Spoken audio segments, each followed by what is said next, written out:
Okay. Only to suddenly hear, "Run." Oh, God, you... Before it's too late. Whatever it was spoke in Hindi.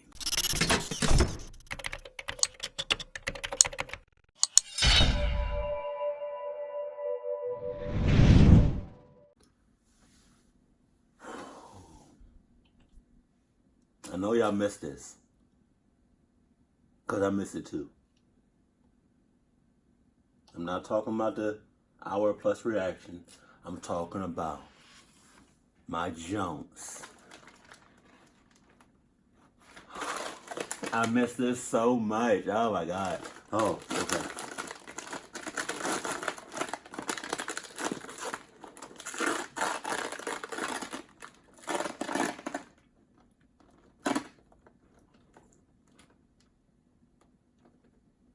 I'm not gonna do it. I'm not gonna do it.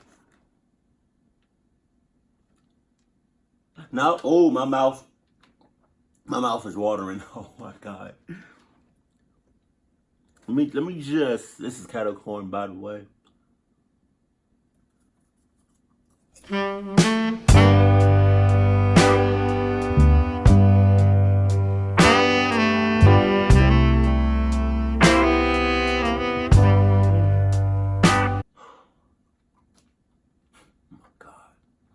That takes me back. You ready? Huh? You ready? I had to do it one time. You got your snacks? You got your Carter buddy? Got your Adidas? Alright then, we good. We are Gucci. No. We are we are Gattor. I seen Venom. Venom, it was okay. I wouldn't see it twice, but it was okay. Let's go. Sup? Between protecting their nation and simply trying to stay safe, soldiers have it pretty rough. But being as far away from comfort as possible, soldiers also end up seeing and experiencing some horrible things. Things they wish they could forget. And today, I'm going to share those things with you. 10 creepy confessions from soldiers. Well, I'm not sharing my popcorn. If you want to be in a future video, you can submit your stories at darknessprevails.org. Here we go, man. The Dark Angel by Debbie. I don't like that. This story happened to my friend's granddad. I will refer to him as H. For background information, my friend's granddad served in the Finnish army during the 1940s. Right. Anyway, I was enjoying the summer one year with my best friend. We were at his grandparents' summer cottage. On a particular night, we were having a barbecue. My friend's granddad, H, had a few drinks to go with his pork. Okay. And when the sun began to set, H began to tell me and my friend about his childhood. Right. Unlike one might expect, it was actually quite interesting to listen to H's stories. A good hour or so had passed when H became suddenly silent. He was sitting there, watching seabirds flying over the lake. Me and my friend assumed H's story time was over, and two of us were about to go play, when, in a quiet voice, H asked, "Would you boys like to hear about the war?" My interest was piqued, and so was my friend's, so we sat down and began to listen once more. Here is his story. It was 1943. I was 17 at the time when I arrived to the northern shores of Lake Onega with a military train where a period of trench warfare had been going on for almost 2 years now, with neither side gaining any considerable amount of ground. "Boys," he looked at us. "War is... one does not really return from the battlefield. When you sit there and watch your friends, and sometimes even your family, fading away, being destroyed around you." Around me. But I'm not being destroyed. You know why? Because I went to war with my Adidas. 2 mother clucking thousands. I was moving so fast, bitch, you didn't see me. Quicksilver couldn't even catch up to me. Cluckers you talking about? I was bopping and weaving. I was in and out of that junk. I was killing. I was killing the game, man. Because that's the problem. That was the problem. You went to war without your Adidas. You have got to be crazy to go into any type of war, let alone outside the country, without your Adidas. My face is itching because I'm growing up. I'm growing out my beard. You may can see it. I mean, right now it's like scruffs, you know, but I'm growing it out. But it's for like a short. No, it's for a pilot episode that I'm doing. Yeah, so I just want to get, a lot thicker than this, but pause. But my face is itching, so if you see me doing this or just scratching my face, I'm not on something. So okay, let's go. Back then, they didn't know as much about trauma, PTSD, all that sort of stuff. They simply shipped broken men back home after the war and expected that they could pretend nothing ever happened. But they were wrong. H opened his bottle and took a sip and grinned. Then he continued.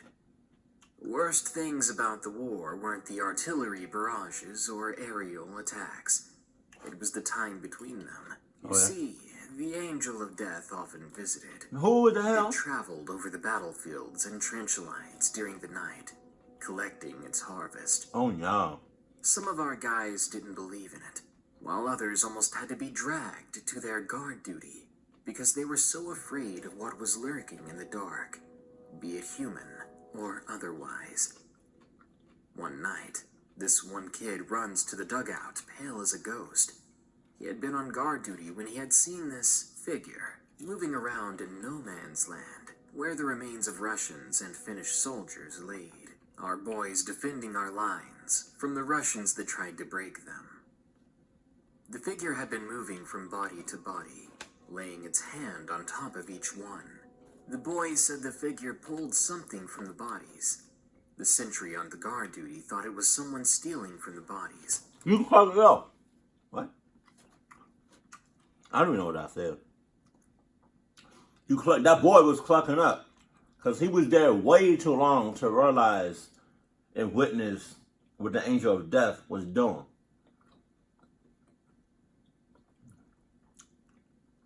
See, there it is. It's like you see something that's clearly not from this world, and you don't immediately be like, oh no, what is that? Let me go ahead and I can't really, because I got popcorn in this hand. If I use both hands, popcorn going everywhere, then I'm gonna be mad, and then my mad is gonna turn into sadness, and y'all don't want to see all that. So yeah. So if you saw an old girl, you should have hauled it. That's all I'm saying. That's all I can ever say. It's not like I can say that to you in person. It's not like I can go back in time to the 1940s and say, hey, you clucking up, because best believe if I had that... I lost my train of thought. Wow. If I had like that power or that ability or whatever, or if I had Fairly Odd Parents, you best believe I will go definitely back in time and say that, hey, you clucking up. And then go back to my time. And that's it. That's all I would say. He wasn't sure if the figure was Finnish or Russian. What? So he decided not to shoot. He continued to watch the figure. It moved from body to body, continuing to do this. Might go to you next. And realized something was a bit off. He said it was the way the moonlight shone through the figure. Right. As the figure moved from each body to another, it actually looked like it was hovering. Because everything it did seemed weightless, and its arms looked far too long to belong to a normal person. After that, the sentry had run back and said he wasn't afraid of the Ruskies, but he was sure that the figure wasn't human. We thought he was hallucinating since he was exhausted, and still a bit green when it came to being a soldier. So I gave him an offer. I said that I would finish out his shift.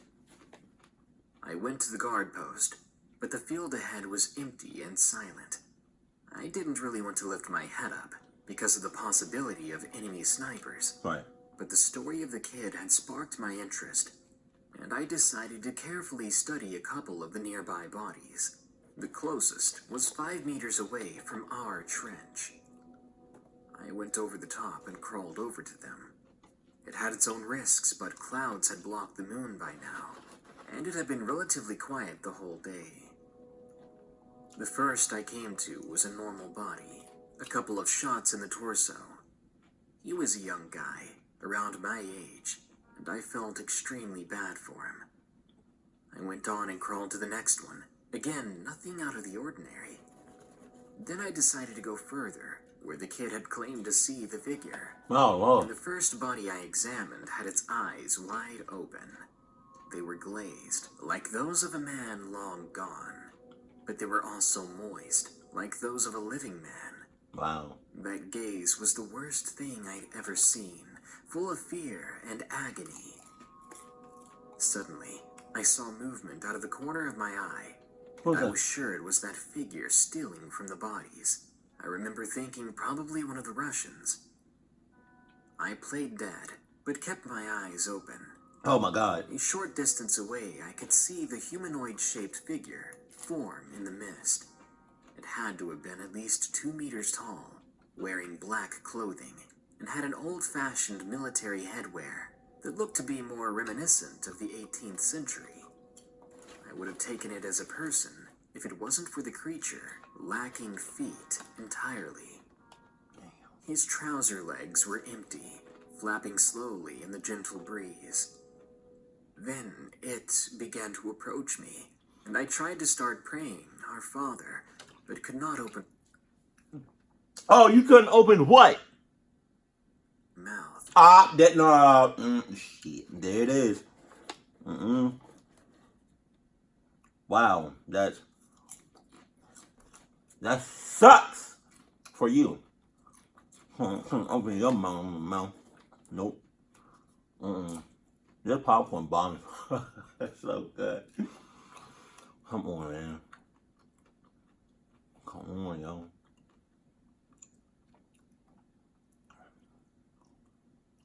Come on, yo. It was like the presence of this thing sucked all the air from me, and I was in a void. It hovered to the body next to me and crouched over. I heard a sickening squelching sound as it pulled the poor man's eyes from their sockets and put them in its mouth. Then it turned over to me, and I could hear voices in my head, whispering that seemed to come from dozens of different people, all different ages. Oh shit! Darkness, you getting real good at this stuff. I'm sure those voices was telling you, hey, get the hell out of here, run ASAP, move, get the hell on, haul ass, kick rocks, all of that, telling you to get the hell out of here, please. God, come on, yo. I'm trying to tell you. I'm what? I felt like I was going insane hearing it. You are. I could feel how hungry this thing was, but I couldn't move. I was too afraid, staring directly into the thing's eyes, which were just empty sockets, massive black holes where eyes should have been. It grinned and ran fingers down my cheeks, when all of a sudden, a shot rang out. I could feel the disappointment, anger, even pain of the creature when something pierced its torso. It withdrew from me, looked like it was melting into the ground. I could feel my body starting to function properly again. Oh yeah. I didn't care about the enemy anymore. I simply jumped up and ran back into our trench. I took a massive leap and dove in.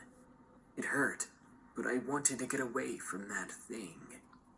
The person who fired was the kid who had manned the guard post before me, the one who saw the thing first. I would have hauled at it. He had followed me because he wanted to make sure I wouldn't do what I did.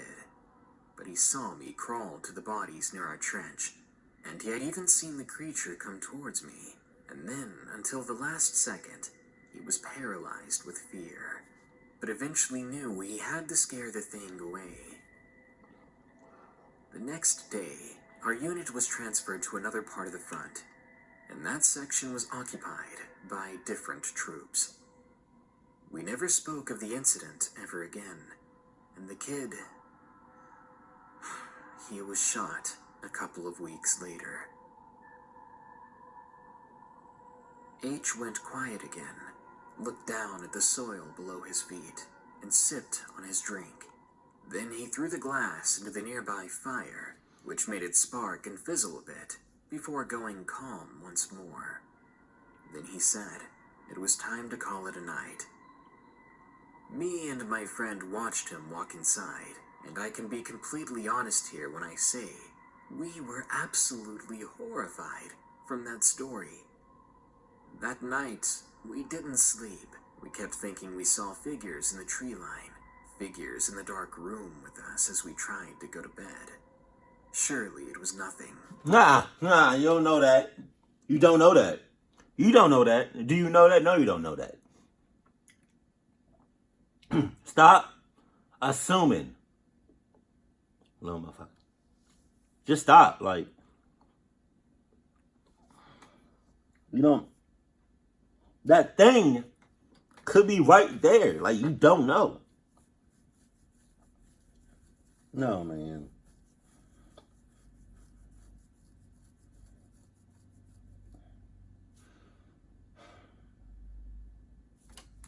Just our eyes playing tricks on us. Yeah, okay. After hearing the most frightening story of our lives.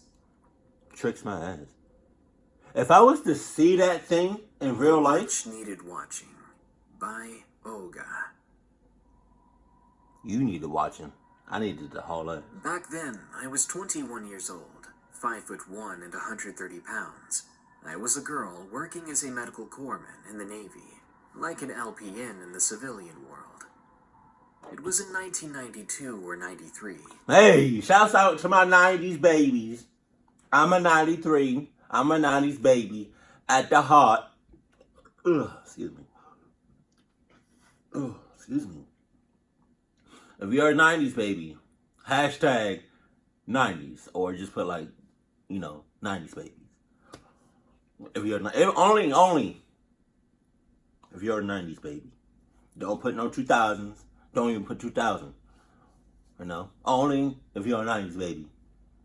And I'm kind of pushing it for a 99. But that's still in the 90s, Because the 90s was where it was at. 90s was lit. I was required to do regular, perhaps monthly, watch duty at the hospital. Okay. I suppose I was a fairly popular corpsman, as people I didn't even know the name of, other corpsmen as well as nurses and doctors, seemed to recognize me wherever I went. They also trusted me with pretty much any patient, except Lieutenant Brown and her clique. Why? But that's an entirely different story. Is it? Now, half of the wards we were required to do rounds in were empty, including the psych ward on floor 3 in Wing C. Ward 4C was also empty, 4th floor C Wing. But especially since they were empty, we had to check every room and all the halls and bathrooms. We also had to check in with the nurse in charge of each occupied ward. Right. The empty wards and emergency stairs we used were creepy at night.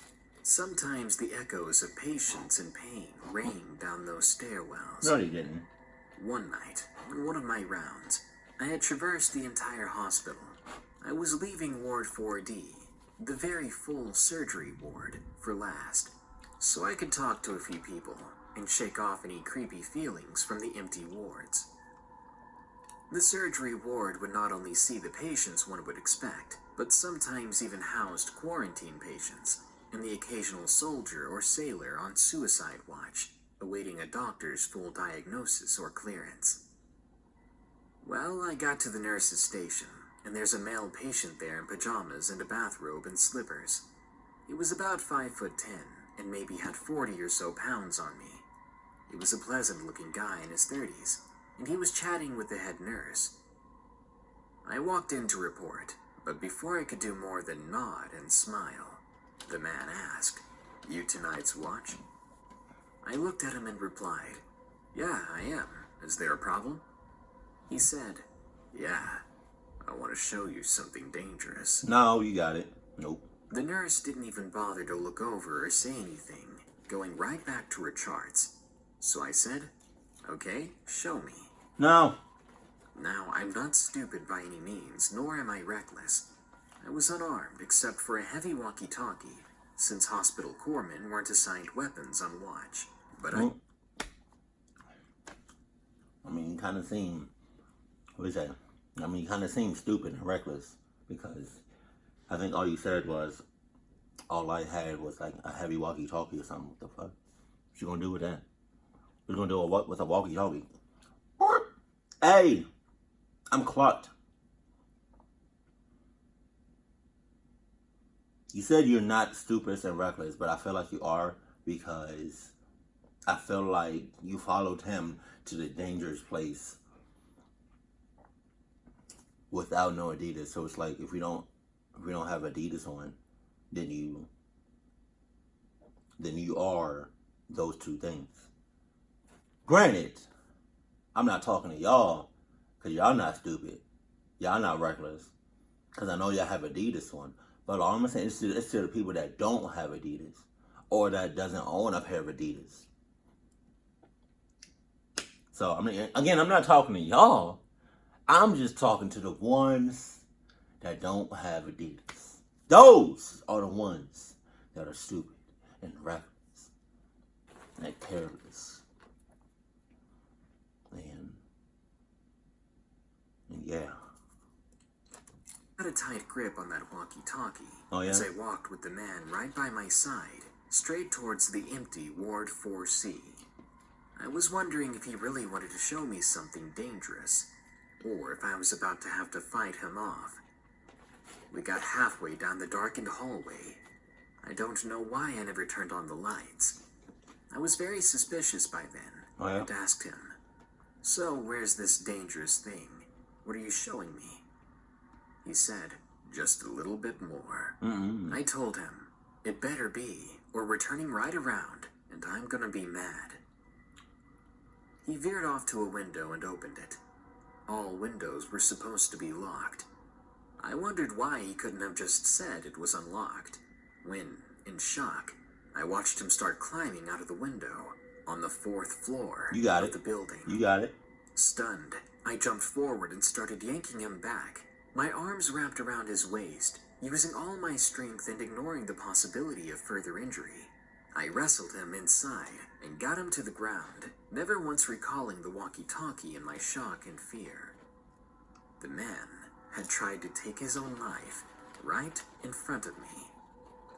I was angry, scared, and demanded, "Why in the world did you do that? Are you crazy?" Sure, it wasn't the best thing to say to him, but I couldn't think clearly at the moment. He stood up, brushed off his pajamas like it was a fine suit, then looked me in the eye. Blatantly and without emotion, he said, "I'm on 24-hour suicide watch. I'm not allowed to leave the ward without a nurse escort." "Well, you're going right back to the ward, and this is going in your file. How dare you do this to me? Why me?" I scolded him all the way back to the ward, where Why me? Bitch. Because you're stupid and you're reckless. I mean...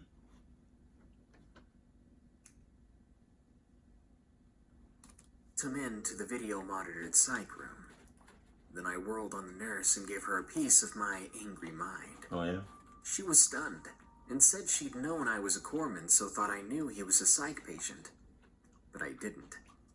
I yelled at her, not caring that all the staff and patients could hear me. "I have no idea what your patients are in for. I work in pediatrics. I was clueless. How dare you let him leave the ward without properly informing me of his condition?"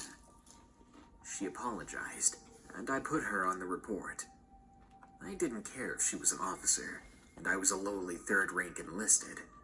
The patient was forced to stay under monitored suicide watch for 3 more days, instead of getting out the next day. And to this day, My heart races every time I pass a window higher than the second floor. Wow. And my mind swims with the memory of how I pulled a man so much larger than me back in through a window so that he wouldn't jump to his demise. No, I no. may have forgotten lights and radio, but I'm so glad my reflexes helped. He owes his life to a tiny pediatrics medic. It wasn't the first or last life I saved, but it was the only one I did on pure instinct. Awesome. Kudos. Not me. Saw something in the hills. No, you didn't. Tiger. No, you didn't. What you doing in the hills, yo? I live in Hungary, in a bigger city near the northern Balaton Plateau. I've been a soldier in the National Reserve for a few years. Right. I'd like to say it has made me stronger, more ready for anything. But even as a soldier, I was not ready for what I experienced in the summer of 2017. Wow.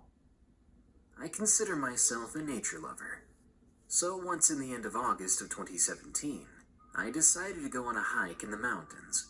Perhaps in other countries, Hungarian mountains are hills, but we call these higher places mountains here.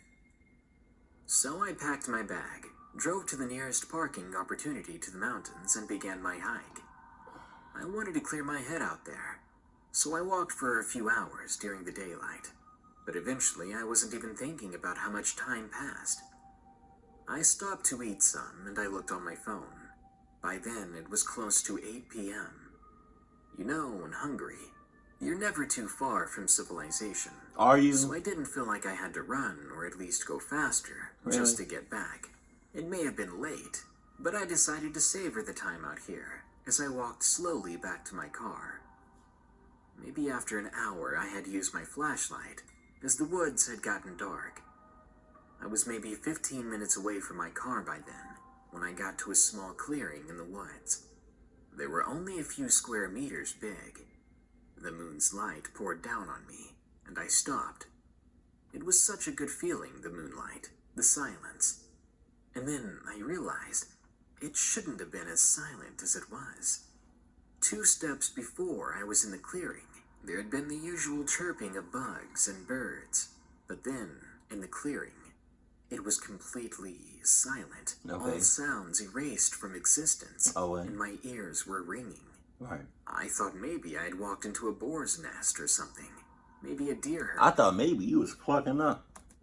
They'd even taught us in the army that when things went this quiet, something was wrong. Now, boars could be dangerous, so I pulled out my tactical axe. It was in my right hand, and I squeezed the flashlight with my other. I stepped forward slowly when I suddenly saw a pair of yellow glowing eyes. Oh, hell I no. pulled my flashlight to the side so that the light did not shine into the eyes. I didn't want to startle it, whatever it was. You already saw it. There were no bears or wolves in Hungary anymore, especially in those populated areas. I felt that I wasn't just being watched by the thing, but analyzed by it. No. I've never seen anything like it before. And then, the owner of those eyes stepped into the moonlight. It was a young woman. She appeared to be in her 20s. By a man's eyes, she was extremely attractive. Oh my, no. Long legs, perfect body, It's an illusion. and fangs. What? I saw the inhuman-shaped nose What? and ears that were pointed. What the I hell? was horrified, not sure if this was some inhuman thing, a hallucination, or just some lost stranger at a weird level of goth. If it was a prank or something along those lines, I knew they were playing with the wrong guy. Now, I had a leg injury and could not run, so I had to stand my ground. Hey, see, because if you had the Adidas 2500s, it can heal all your injuries within 2 seconds. You know, from like a broken pelvis or broken leg or broken foot, toes, or a sprained arm, or you know, 3-4 cracked ribs, or a bruised kidney. Is like, if you broke both your ankles. If you had the Adidas 2500s, All I'm saying is, it could have held you up within 2 seconds. You should, and you could have got the hell out of there. That's all I'm saying. Still good. And you're already clucked because you had your flashlight on the thing. Then you took it away, but it's like it already saw you and it's analyzing you. So it's like you're clucked. You can't do anything. You can't. You just can't do nothing. I'm sorry. May God be with you on this one. The she thing growled at me. I found myself growling back. But to be frank with you, I was terrified. More scared than ever, but I couldn't let it show. What? I was beginning to sweat, despite the night being cold. At one point, sweat dripped into my eye, and I blinked. But when I opened my eyes once more, the girl with the fangs was gone. Oh my God. I lowered my axe and flashlight, and I began to peer around, hoping to find a trace of her. The last thing I wanted to be was surprised from behind or something like that. Pause. But then I heard the laughter. Laughter that seemed to be coming from everywhere, all at once. Keep your guard up. It was then that I knew that fighting this thing, if it was even real, was pointless. Despite my injury, I began to make my way back to my car. I was insanely close, and going at this half-limp, half-run speed, I would be there in no time. Really? The laughing continued. I swear I heard something moving around in the trees above me. Then hop. Branches being landed on. Hop. Something heavy rushing past leaves. When I made it to my car and opened the door, I fumbled with my keys, and just as I put them in the ignition, I looked out my passenger side window, and there she was, standing there, fangs bared into a smile. I ignited the car, and I drove off, burning rubber as I did so. When I made it home, I immediately locked the door. I turned on the TV to clear my mind, and I sat on the couch.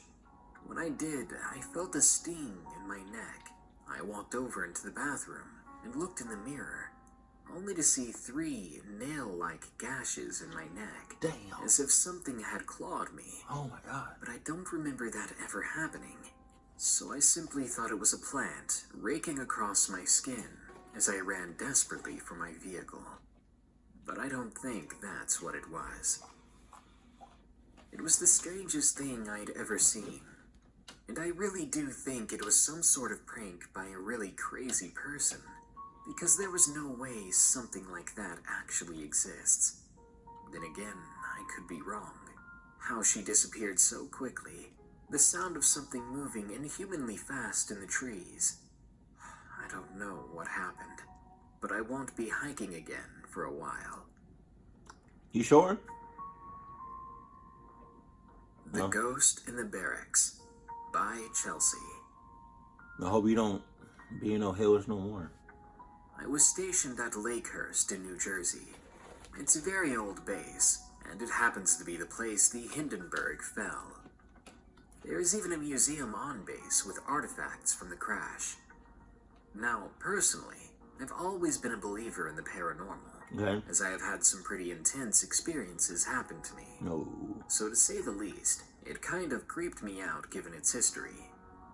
Anyway, I was put in the barracks on the 4th floor. There were no elevators, so yeah, that was great. For a while I had a room to myself, and in that time it happened to me. I've never experienced sleep paralysis, but I've heard stories, and knew instantly that that was what was happening. Because I woke up at around 2 a.m., and I was lying on my back. I went to check my phone, but I couldn't move. What? I told myself it was fine, as I had my room to myself and just needed to slowly wake my body up. No, that's not fine. That's weird as hell. That's low-key. That's kind of scary. Can you imagine? I don't care if you in a house. I don't care if you in your own house, or you just, you in your bed, and you feel safe, you feel comfortable, right? And you wake up, right? You wake up, but you can't move. Like you're paralyzed. You're up, but you can't move. Like that's weird. Oh, I did that one time in my life. I woke up. My eyes was up, like I was up, right? But I couldn't move my body, and I told my mom this. It was like, Mom, I can't move. Like, I don't know exactly what I said, but it's like that's really scary to be woke, but you can't really move. Why does that happen? That's only happened to me once. But can anybody explain that? Like, you up, but you can't move your body. Like, is your brain and your body not on the same page? Like, I don't know. That's weird.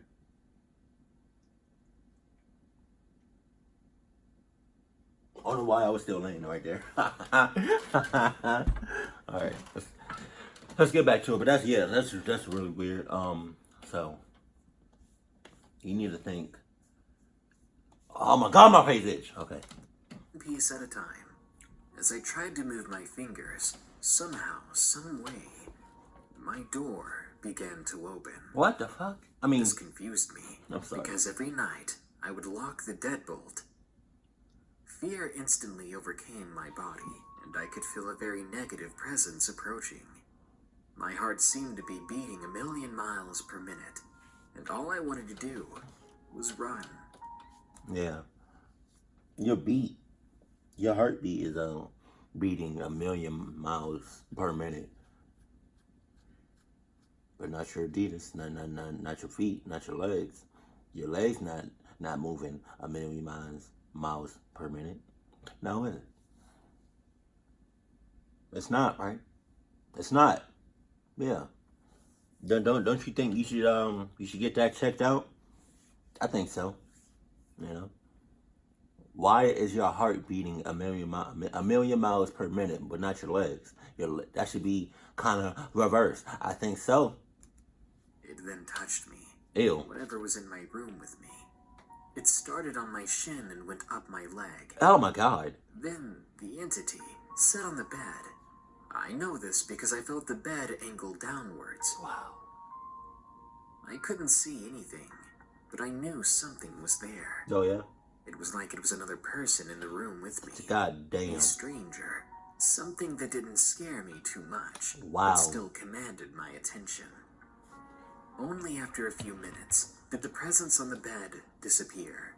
The spot on the mattress that was being weighed down relented, and I could finally move. I ran to the door and confirmed to myself that the deadbolt was still locked. I opened it and peered into the hallway, but there was no one there. It was a scary experience, and I still wonder what it really was. But luckily, I was never bothered like that again. You should have just ran out the jump. BCT Barracks Ghost by Steven.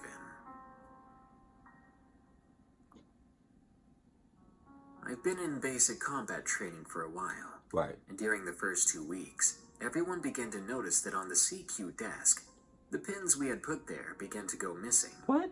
Followed by some of the things we had put in the drawers. People were questioned, but none of the stuff was ever seen again. Even stranger, the desk chair would be on the opposite side of the bay sometimes, and it had to be pulled across the entire base back to the desk. Crazy, right? Yeah. There were even soldiers who said they saw the bathroom doors open and close on their own. As for my own experience, I was on a fire guard shift, during which I saw a shadow blacker than the darkness itself, shaped like a person, but with no actual features, walking into a nearby classroom area in the bay. There it is. I could even hear the doors open, and its footsteps walking along the halls. Wow. I thought it was just someone wandering around where they weren't supposed to. The fuck? So I walked up and said, "You're not supposed to be here. Oh. It's lights out." But when I entered the classroom, there was no one inside. You got it. Even when I turned on the light, the figure was gone. Now this really spooked me, and I ended up telling the other guys about the experience. No, you don't tell nobody about that shit.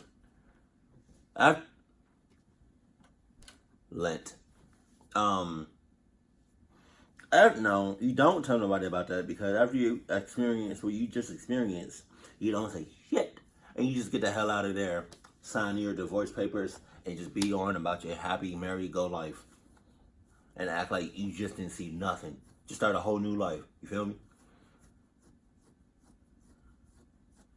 You don't need to tell nobody that at all. At all.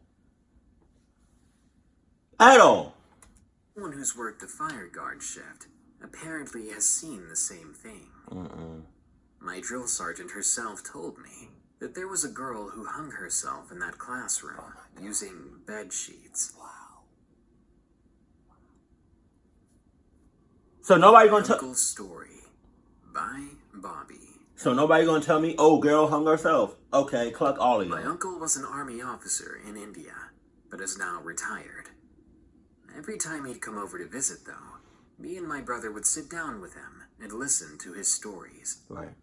One particular story my uncle had always told us shook him when he told it and scared the two of us. I can remember the way the color would drain from his face. Anyway, the story happened to him when he was a training officer. He was also known in his camps for being a snake catcher. He would often catch them barehanded and try to rid the camp of anything venomous. People would say they felt safe around him. At one point, he was part of a very small camp with about 5 other people. They were stationed in a long... Question. He said that they feel safe around him. I'm gonna ask y'all this.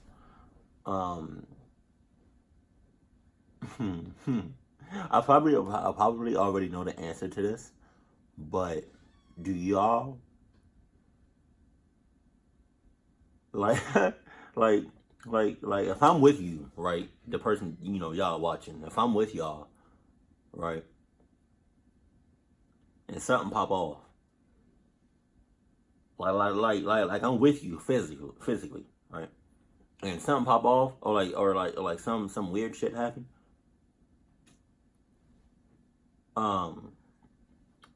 Would y'all feel safe around me?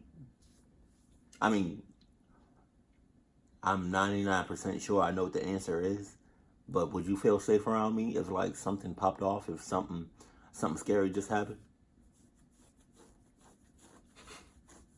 I'm not gonna say what the answer is, but I'm pretty sure I know what the answer is.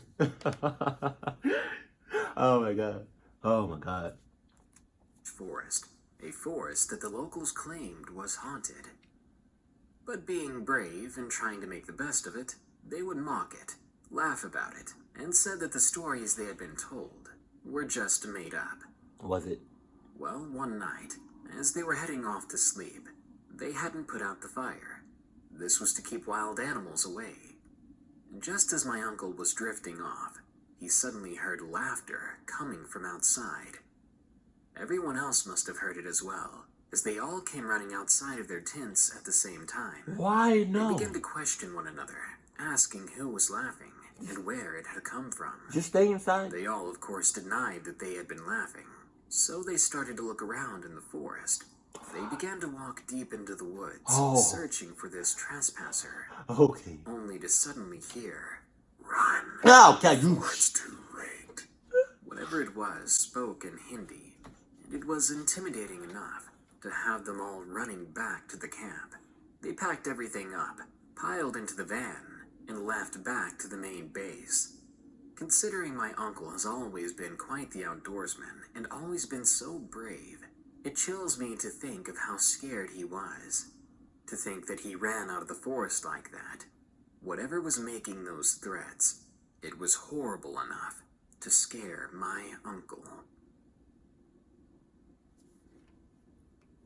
Little Girl Ghost by Knight's Oath. I was on active duty for 5 years in the Marines. The base I was stationed at was supposedly haunted by the ghost of a little girl. No. They told me that one of the 3 graves that were on the base were hers, and that she was part of a small family cemetery. It belonged to the family the government bought the land from. They were located on an isolated part of the base, where they would regularly perform yearly gas mask and chem biosuit refresher training. What the hell is that? Now, there are 2 stories about her I would like to tell. The first was how she liked to mess with pilots. This was a story shared with me by my friend who was an air traffic controller. When they would do nighttime operations and training, she would often appear in the middle of the runway just as a plane was landing. This meant that the pilot would see her at the very last second. That you're a dick. You're a dick. Like, come on, you know. I know probably during like your real life or like your human life or whatever, you may have. I'm sorry. But okay, so I understand that, you know, during your real life, you know, your human life, you may have gotten picked on, you may have gotten messed around with, bullied or whatever. I don't know.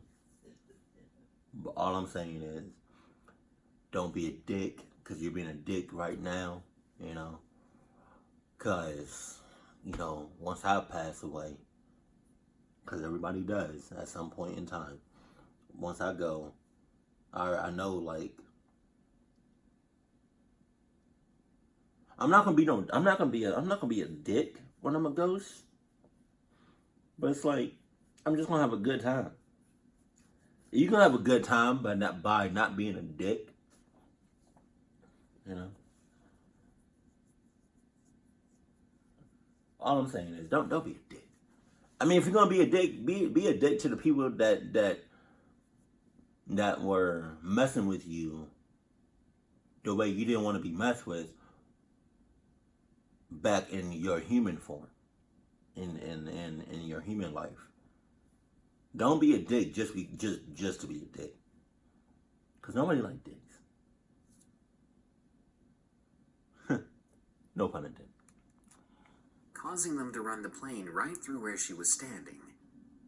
The rookie pilots would often freak out, while hysterically yelling about hitting someone on the runway to the ATCs. He had this happen several times while on his shift. He even said that one time, a pilot had to change uniform because he soiled himself. Oh. The second story I'll share with you is my own. Every year we had to go through refresher training for chemical, biological, and radiological defense, and we had to be retaught how to use our gas masks and chem suits. Part of this included suiting up and going out to the gas chamber for a little practice application of our skills.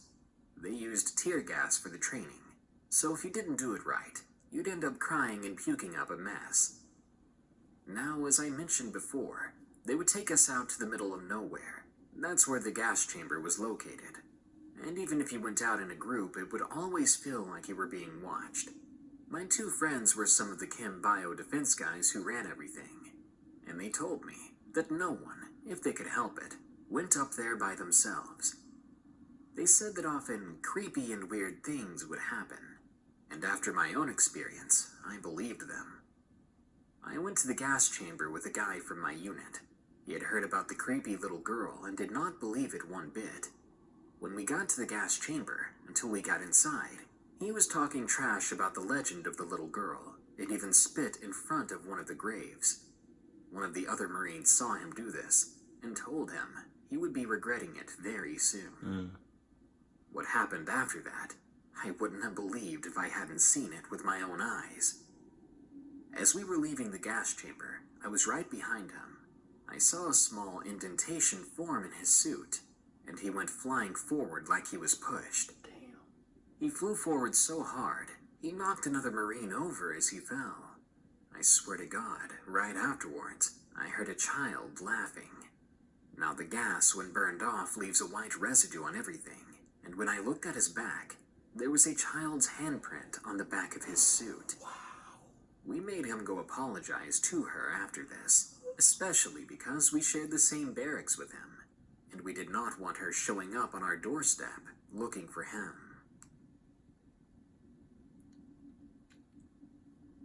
A Horror Story from the Secret War by Alex. Is Alex a top The 5? story is from my mom's great uncle, who served in the Secret War, also known as the Laotian Civil War.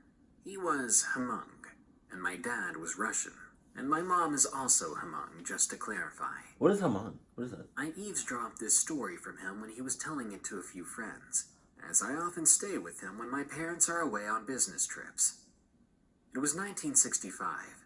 My mom's great uncle was sent out into the woods of Laos with his crew, hired by America's CIA to fight communists. While they were trying to lie low and blend into the wildlife around them, they could see a furred creature, which was peculiar, since they had never seen anything like it. Due to its flat body and awkwardly angled arms, he thought it was a sun bear. His crew stayed to admire the sight, but the creature gave off a vibe to him that creeped him out. They stopped looking at it for a while and went on with their trip, hiking through the dense jungles to hopefully find some communists and their bases. At least that's my understanding of what they did. They eventually decided to rest on a few collapsed trees, and they could see that the sun bear was there again. Except it was closer now, and some more of its features could be distinguished. Now, the features did not look anything like a sun bear. The bear-like creature had absolutely no snout. The arms weren't very short either. They were bent back onto the biceps where the darkness of the mysterious fur hid the vicious and daring claws of the creature. It had these soulless white eyes that seemed to peer into my mom's great uncle's soul. The crew was nothing but frightened, and slowly bolted away from it, as if they had just been ambushed. The most terrifying part, he says, was when he took a peek behind him. He saw a humanoid figure with extremely long and slender arms. It was clothingless, and was extremely slim. He said it was running towards his group, like a starving cheetah. Wow. But once they made it around the bend, they never saw the creature again. And they didn't share their story with other officers. They didn't want to seem crazy. My mom's great uncle simply says he's glad he's not at that position anymore. My Father's Story by Brand. What kind of name is that? I'm sorry. Several years ago, my father served in the U.S. Army and was deployed in Iraq. When he came back, and I'm thankful he even did, he had plenty to talk about. He didn't actually see a lot of action, hardly any skirmishes, he said, and he was thankful for that. But there was a certain experience that happened at his base that he wished he could forget. When he was stationed there, the base was surrounded by a perimeter barbed wire fence.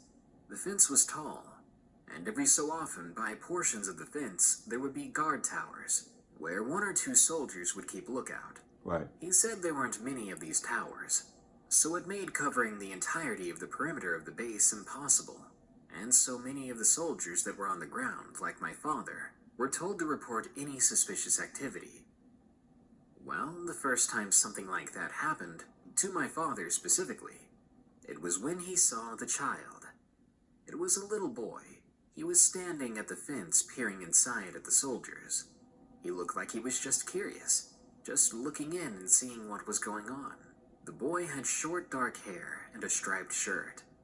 When my father saw him, he waved, and instead of waving back, the boy stayed motionless for a moment, and then the boy beckoned him over. Sus. Now my father knew better than this. Right. And of course he didn't go over to the edge of the base, because it could be dangerous, so instead he chuckled from the distance and shook his head. Later on in the day, he told one of his superiors about what he saw, and he was immediately reprimanded. He was told that he was supposed to report any sort of suspicious activity to the guards, and that if he ever saw the kid again, to tell the guards immediately, and to never humor what the kid was wanting. Right. My father didn't understand why.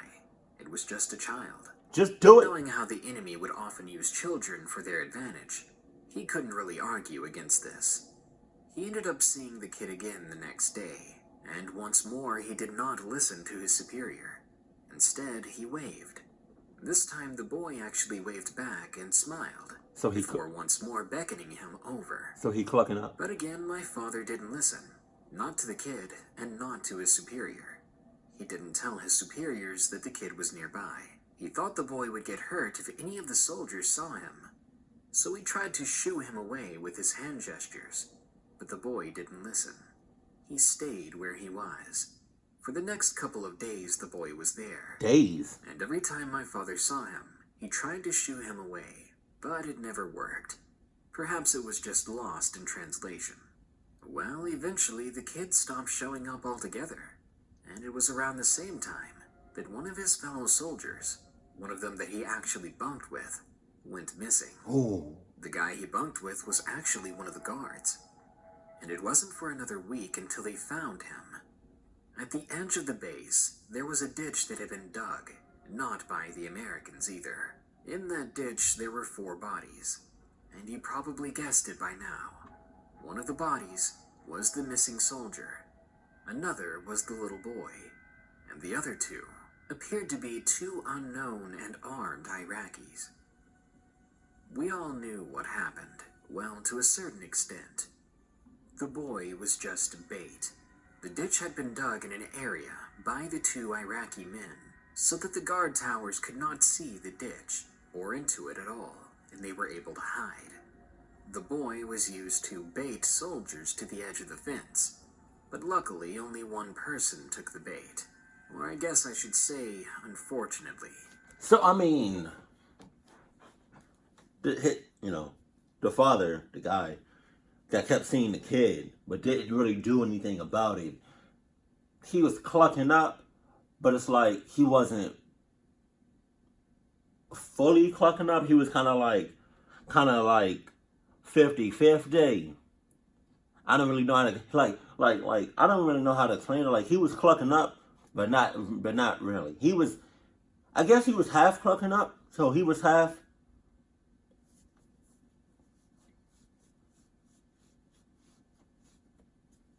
He was like 50% clucking up. But regardless of the fact, whether you 10% clucking up or 75% clucking up, you still clucking up. So he was still clucking up, but not that much. But he was still clucking up. That's all I'm saying. Thank God he didn't go to the edge of the base or whatever, because that would have been your ass. When my father's bunkmate soldier actually walked outside of the base to go check it out, as he was one of the guards, the boy was gone, and what was there were 2 Iraqi men who ambushed him and attacked him. Damn. Apparently, a struggle ensued, and judging from small bite marks on the soldier's legs, the kid ended up joining the fight against the soldier. And before he was taken down, my father's bunkmate took the other 3 with him. It was a vicious knife fight, basically, as the guy's sidearm had been ripped from him and tossed into the distance. What really got to my father was that he felt guilty because he never told anyone about the child he saw. You son of a bitch. He always knew if he had mentioned something like his superiors had told him, that his bunkmate would still be alive. You son of a bitch. He'll never live this down, he says. But with that kind of trickery, I can't really blame my dad. I can. The Cries by Guillermo. I can blame him. Watch me. I blame you. In the early 2000s, I was stationed in Germany. Our base was situated by a nearby lake, which was surrounded by thick evergreen forest. Mm-hmm. Honestly, I enjoyed my time there. The locals were all too kind. Making the rounds on guard duty was easy. The food was great and the beer was even better. But there was one thing I'll never miss about it. It was something the locals warned us about, and that was the crying. It happened like clockwork. Every Sunday night, the soldiers would stay up and wouldn't sleep. Most of us would stay up late listening to the radio, watching some TV, or playing cards. because we all knew that Sunday was the day that we didn't go to bed. You may be wondering why. Well, at that particular base, every Sunday night, the crying would begin. An impossibly loud crying that seemed to be coming from a young girl. And it was really painful cries, too. Not, I stubbed my toe and it hurt really bad, but more like, my family all perished in a fire at the same time bad. Oh my You God. could feel her pain resonate in you when you heard it, and no matter how far away you were from the base, it seemed like the sound never lessened. When I was new at that base, I wasn't sure what was going on, and as I was so exhausted on that first Sunday night, I ended up shouting at the other soldiers, trying to find out who was making the noise. And every time someone told me that it was the girl at the lake, I just got even more mad, because I thought they were hazing me with some BS story. See? Because if I was you, I would have been like, who is this? Who's making that noise? Who is this? Huh? Oh, you said it's the girl at the lake. Okay, but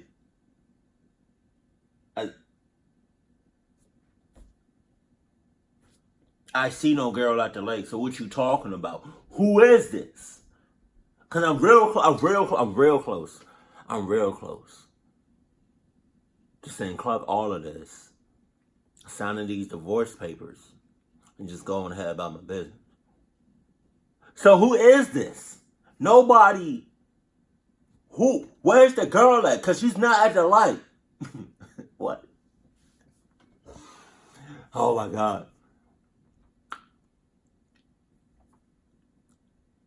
And the way they said it made it seem like they been experiencing these cries for quite some time. Not me. The second I hear that, and I don't see nobody crying, but I hear somebody crying, no. I'm not doing it. I'm not playing no games today or any other day. I'm not clucking up. Not today or any other day. Not today. Oh, no. No, I gotta stop doing that because I get dizzy when I do that. I have a big ass head. Pause. No matter who I talked to, it was still the same story, and I grew to believe it. The first time I was allowed into the nearby town for some well-earned leave, I talked to some guys at a local bar, one of which translated for his friends as only one of them knew English, and it turns out the girls crying was a normal thing around there. They said that the villagers were used to it by now. What? Yeah. They were so used to it that they usually forgot about it when it happened. Or How do I'm gonna try to put a sound effect in here, but this will be so awkward if I don't. How do you get used to this?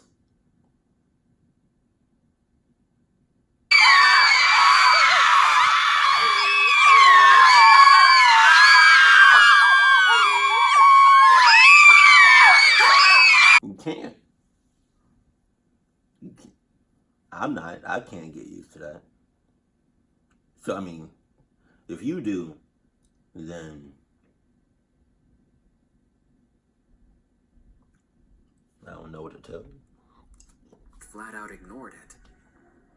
As the legend goes, a little girl and her brother would go there to swim, but one day, her brother got a little too rough and accidentally drowned her. Oh, damn. The local people harassed and bullied the boy for what happened, until he took his own life. And now they say that the girl comes back every Sunday night, the same day of the week that her brother passed away, to mourn his passing, and to symbolically say that she knew what he did was an accident, and she was never angry. That's what the people say, and the crying happened every Sunday while I was there. There's not much more to say. It was definitely creepy, but it wasn't scary, you know? There was never any danger, I don't think. But all of us knew to stay clear of that lake whenever we got the chance to leave the base.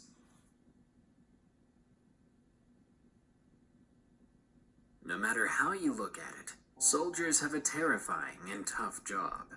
It's not enough that they put their lives at stake. They also put their sanity at stake. Because, apparently from these stories, there are at least 3 different angles they're being attacked from. Other people, mental trauma, and even the supernatural. Whether you believe these particular stories or not, it's safe to assume that soldiers have seen some of the worst and horrifying things in history, and we owe them our thanks for protecting us. Good night. Be sure to like, share, comment, and subscribe if you enjoyed the video.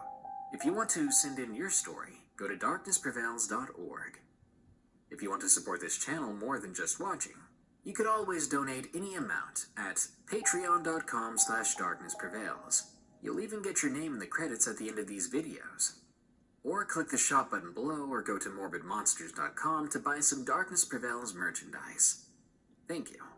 Now, as usual, here are my 5 favorite early comments from the previous video about 5 mysterious creatures sighted in Australia. Nick Rolls says, "Do you love me?" And I'm first, by the way. Yes, you were first, so thanks for calling it correctly. And as for loving you, I only have one true love. Her name is Monster Hunter World. Don't tell my wife. Is that your wife? Emiliano Medina says, "Please do Fortnite stories." I know that sounds dumb, but I've really been wanting to do that. Could you imagine a video on that topic? 10 creepy confessions from Fortnite streamers or players? Come on, that sounds juicy. Metal and Reptile 7 says, "No joke. As soon as you uploaded this, when I looked at the TV, it was Ancient Aliens, and the episode was about Australia. That probably explains a lot of what people are seeing down there. Also, Ancient Aliens is my jam, no matter how weird it gets." Introverted Replay Button says, "I read the title, The Spiders. You've got that right. Every time I think of Australia, the spiders and snakes there come to mind. And speaking of snakes, Delta says, in the outback, you don't eat the snakes eat you. Now, I want to be afraid, but what kind of eat are we talking about?" Anyways, guys, thanks so much for watching another Darkness Prevails original. I'll be back soon with even more scary stories, so stay tuned. Until next time, here are the credits for my awesome patrons, and remember to stay safe out there and stay creepy, because this world is a strange one. Oh my God, yeah. Kudos to any soldiers out there or any veterans out there. God, I hope I said that right. Or about to be soldiers, you know, cause that's a tough. Hold on. I'm sorry. I stayed working, but that's a tough job, and it's a hard physical job, and I feel like you have to be strong physically and mentally and emotionally and all of that in order to be like a soldier. You gotta be strong as hell. Which is exactly why being a soldier is not for me, because I'm not strong. The only thing that's really strong on me would have to be my legs and my thighs and my calves, you know, because all the running I be doing, you know. But yeah, no, damn. Kudos, yeah, man, to anybody being a soldier, because I can't.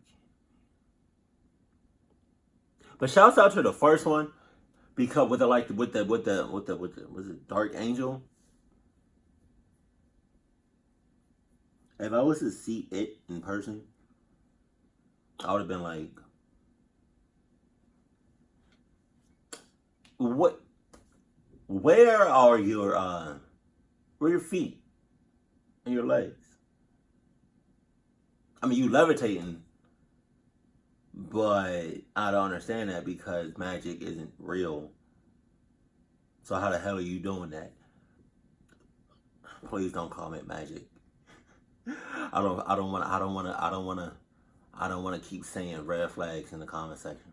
Please don't comment magic. So I mean, if I see no legs or no feet, but you levitating, how the hell are you doing it, huh? Please tell me. Please tell me. Matter of fact, you go ahead and tell my after image, because by the time you even think about telling me, I'ma already be in China within 2 seconds. That's all. So you can go ahead and tell that, to me. It's just that you're not gonna be talking to me. You're gonna be talking to my after image and not me. Not the real me, obviously. Right, but yeah, man. Shouts out to any soldiers out there. Like, there are certain jobs that I can't do, and if I do, just be prepared for me to leave you. Yeah. I mean like no disrespect, but I love you. But if something pop off, I'll be the first one out. Keep it cool, keep it classy, and I love you. Stay happy. My family.